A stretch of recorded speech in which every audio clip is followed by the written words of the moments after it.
Do you think you broke up Rick Ross and his girlfriend, man? That's hella funny. I respect everybody. You know what I'm talking about? So that's their business. You know what I'm saying? I don't never want to be a player hater on nobody's situation. Yeah. I want them to, figure what they got to figure out.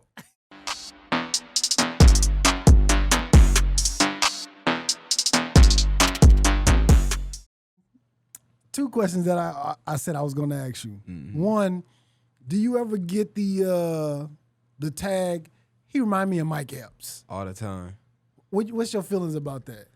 It's mixed emotions. You know what I'm saying? It's a gift and a curse.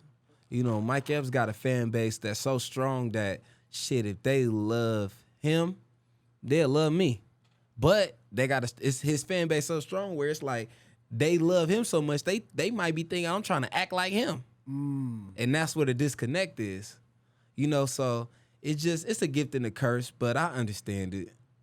Yeah. Are you actively trying to do anything to separate yourself so you don't get that that kind of stigma on you, or what are you doing to kind of separate yourself from Mike? Because I know y'all energy is the same, but y'all whole jokes and everything is totally different. You know what I mean? And if you watched, I was raised by OGs, not IGs on YouTube, you can see the difference in y'all material. You know what I mean? Y'all energy is the same, like really hood kind of like energy, but y'all jokes is totally like opposite. You know what I mean? What's the difference for you? So for me, Mike talk about a lot of like stuff that goes on in the hood. You know what I mean? Like he real quick, like he could jump into a character real quick. You know what I mean? And y'all energy is real hyper. But I noticed where when Mike slowed down his jokes, they don't hit as hard. But when you slow down your jokes, you kind of like, cause you got that pimping shit in you. You know what I'm saying? The ism, when you talking to like you talking to a chick, you're like, you know what I'm saying? Like, you know what I'm saying? So when you slow down, it's like all of a setup. You know what I mean? Where you telling the story when you get into it, and then you jump into your punchline, jump into a character. You know what I mean? It's just a totally different. Because Mike, when I first started, he was one of my favorites. You know what I'm saying? Yes. One of my favorites. Me too. And so I can see why people even say that, because Mike is so loved in the hood. You know what I mean? But I could tell the difference when I really watched you. When I really watched your stand up, it's totally different. You know what I mean? In the material, because you talking about, nigga, the joke that you had about the T.I. short ribs and all that, nigga. The wordplay. Nigga, I gotta guarantee you. T.I. tenders. Nigga, I appreciate that. That shit was funny, nigga. Appreciate that. I really enjoyed that joke. Nigga. I liked the joke. Nigga, that shit, that whole wordplay where you was just saying everything on the menu and tying it into the rappers. I was like, yo, that's funny. That's brilliant. That's brilliant. That, for real. Because after you did the first two rappers and the food that tied into it, I was already thinking of another rapper you could tie it in. Right. But you hit me the Nipsey Brussels sprouts. Yeah, Nipsey Hussle Brussels sprouts. On mama, nigga. Don't that sound good? Yeah. On mama.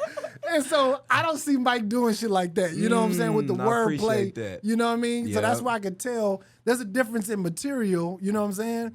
That shit was funny as yeah, no, I really appreciate that. For real. Yep. That's for sure me being true to myself, being very authentic to who I am, and noticing things like that for sure. You gotta separate yourself from people that inspired you.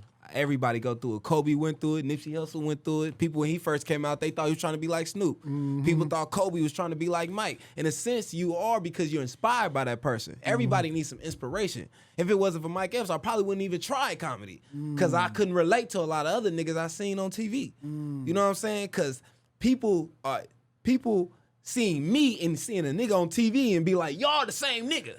So it's not like I'm seeing a person on TV and I'm acting like a person I seen on TV. Nigga, I'm acting like myself. Right. I'm acting like my dad, really. You know what I'm saying? I'm acting like my mama. You know what I'm saying? So it's just knowing that, okay, I got to show open up to the people about who I really am and be more vulnerable to my audience to get that separation. So, you know, sometimes you got to separate to elevate. Yeah. Yeah. And you mentioned something about niggas with Tays. Yeah. Dante. Yeah, that stood out to you. You feel me? For real. I fuck with niggas with old names, man. You know what I'm saying? You know? Yeah. Them old people names, man. Yeah. The James. You know, James, Daryl, Yeah. Derek. Yeah, them really my friends, too. Yeah. Derek, Ricky, and Richard. Yeah. Them names I use, them really my childhood friends. Straight up? Yep. God damn. So I had to really dig deep. Yeah. Yeah. That's what's up, man. And I had to ask you, man, do you think you broke up Rick Ross and his girlfriend, man? That's hella funny. Man, I don't know, man. I know I didn't. I know Cristina just unfollowed me. I don't know what I did, man. We was cool. She was following each other. She came to the comedy special. Everything was cool. But I got love for Cristina, man. I respect everything she do. Cristina Mackey, she ain't going nowhere. She just got introduced to the world through Rick Ross, but she ain't going nowhere. Did you know her before then? Yeah. Before she got with Rick? Yeah. Oh, yeah, okay. Is she yeah. from Oakland? Nah, she from Denver. Oh, okay. Yeah, but niggas move around. How did you get to? Because I know y'all had a viral interview. How did you connect with her? How did you even get introduced to her? Just being outside, knowing, people, Cristina, one of them girls. She nice looking. She know a lot of people. She be out and about, and she's an influencer. So I really got hit through her. Through my dog Marcus Black, just being on the scene, moving around, seeing her videos. She used to do like rants and shit, talking, and I fucked with it. So we connected on coming through the podcast. She came on my podcast, the Cali Kickback. Before I interviewed her, she was one of my consistent co-hosts. Yeah, okay. so I like to have women as my co-hosts. I bounce off the ladies better than niggas. Yeah. So that's how that. And she just happened to be dating Rick Ross at the time. Yeah, I met her before that though. Oh, okay. Yeah. Okay. Yeah. Okay. It sounds like you're not trying to say too much. That's what it sounds like. It just I respect everybody. You know what I'm talking about? So that's their business. You know what I'm saying? I don't never want to be a player hater on nobody's situation. Yeah. I want them to figure what they got to figure out. I feel you. Okay. Okay. I'm picking up what you're putting down. Yeah, you know what I'm Pete, saying? come on, man. Yeah.